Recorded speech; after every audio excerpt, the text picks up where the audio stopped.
잠언.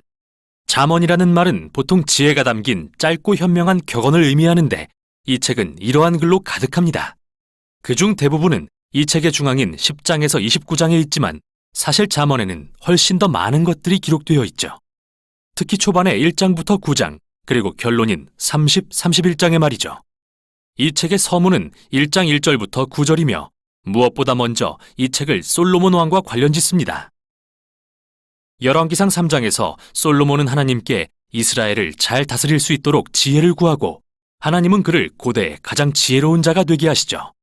또 열왕기상 4장에는 그가 수천 개의 잠언과 시편을 쓰고 동식물에 대한 지식도 수집했다는 기록이 있는데 솔로몬은 마치 이스라엘 지혜 문학의 근원 같습니다.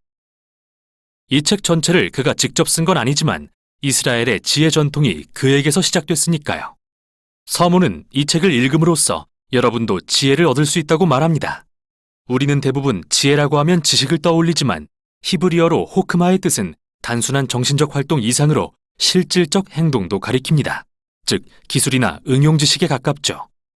출애굽기 31장에 이스라엘의 예술가와 장인이 호크마를 지니고 있다고 기록된 이유가 바로 이겁니다.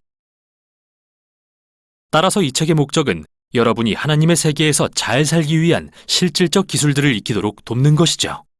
또한 서문은 또 다른 핵심 주제와 관련이 있는데 바로 여호와를 경외하는 것입니다. 여기서 경외란 두려움이 아닌 하나님에 대해 존경과 외경심을 갖고 우주에서 자신의 위치를 깨닫는 것입니다.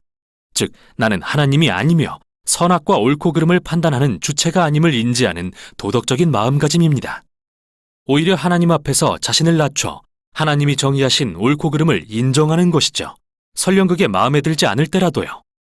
이제 서문이 끝나고 본문 첫 부분인 1장부터 9장으로 넘어가는데요. 이 부분에도 짧은 한 줄짜리 격언은 없습니다.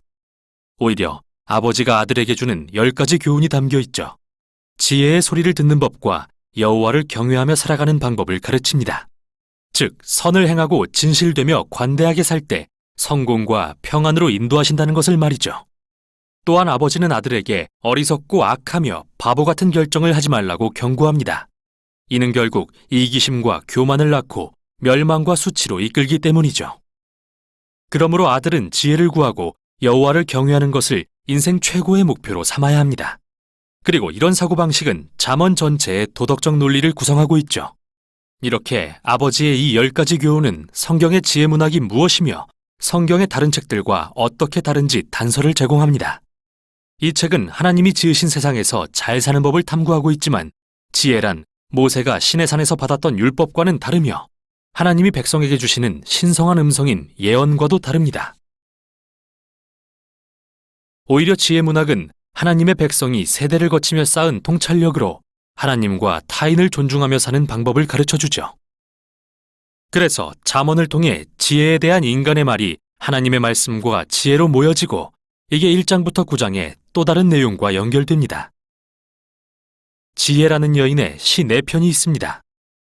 여기서 지혜는 여인으로 의인화되는데 그녀는 사람들에게 주목하고 그녀를 찾으라고 소리칩니다.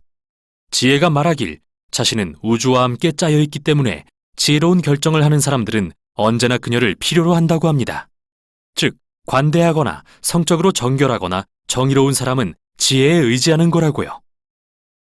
지혜라는 여인의 이 시들은 창의적이고 시적인 방법으로 우리가 하나님의 도덕적 우주 안에 살고 있다는 걸 말해줍니다. 선과 정의란 객관적인 실제이며 이를 무시하는 것은 우리의 책임이라는 것을 말이죠. 그러므로 여호와를 경외하며 지혜롭게 사는 것은 우주와 결을 맞추는 것이죠. 이렇게 아버지의 교훈과 지혜라는 여인의 시가 만나 이 책이 어떤 의미를 갖는지 분명히 알려줍니다. 여러분은 단지 좋은 조언을 읽는 게 아니라 선조들로부터 지혜를 배우라는 하나님의 초청을 읽는 것이라고요. 이 책의 다음 부분인 10장부터 29장에는 수백 개의 고대 잠언이 나오는데요. 지혜와 여호와를 경외하는 태도를 삶의 모든 영역에 적용하죠. 가족, 직장, 이웃, 우정, 성, 결혼, 재정, 분노, 용서, 술, 빚 등 모든 영역에요. 그리고 이 잠언들은 1장부터 9장의 가치체계로 걸러진 것들이며 한결같이 매우 짧고 기억하기에 쉬운 것들인데요. 사실 이 부분은 인생의 여정에서 다시 보고 또 보며 참고할 수 있는 내용으로 쓰인 것이죠.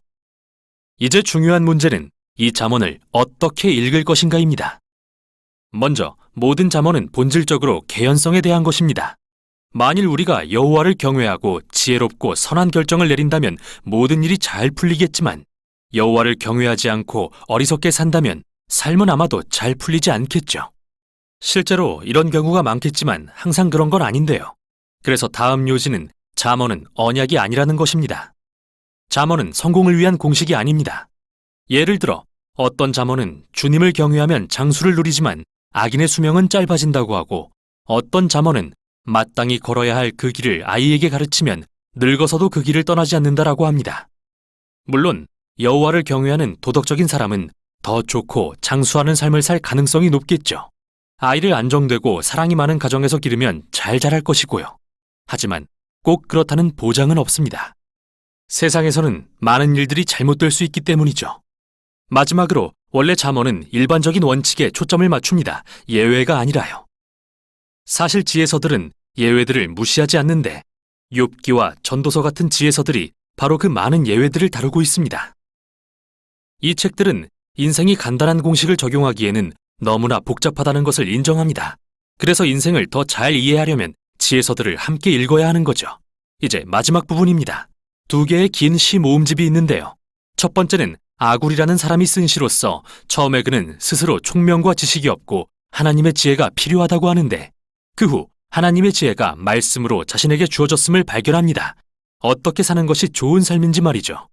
또 아굴은 마치 잠언을 읽는 사람들의 본보기 같습니다. 항상 말씀을 통해 하나님의 지혜를 듣고자 마음을 여는 사람이기 때문이죠. 마지막은 이스라엘 사람이 아닌 르무엘이라는 왕의 시입니다. 그는 자신의 어머니가 가르쳐준 지혜를 전하고 있으며 이는 지혜롭고 공의로운 지도자를 위한 지침서와 같죠. 그 후 마지막은 각 행의 첫 글자가 히브리어 글자 순서로 된 시로서 현숙한 여인의 성품에 대한 이야기인데요. 잠언의 지혜를 따라 살며 하나님의 지혜를 좇는 본보기가 되는 여인을 묘사하고 있습니다. 그녀는 지혜를 실제적인 매일의 삶에 적용하여 일터와 가정, 그리고 공동체에서 살아내죠. 이렇게 이 책은 아버지가 아들에게 지혜라는 여인에게 귀 기울이라는 교훈으로 시작해서 어머니가 아들에게 현숙한 여인에 대해 전하는 교훈으로 끝을 맺습니다.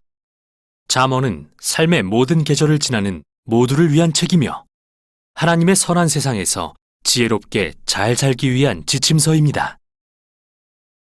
이게 바로 잠언이 전하는 내용입니다.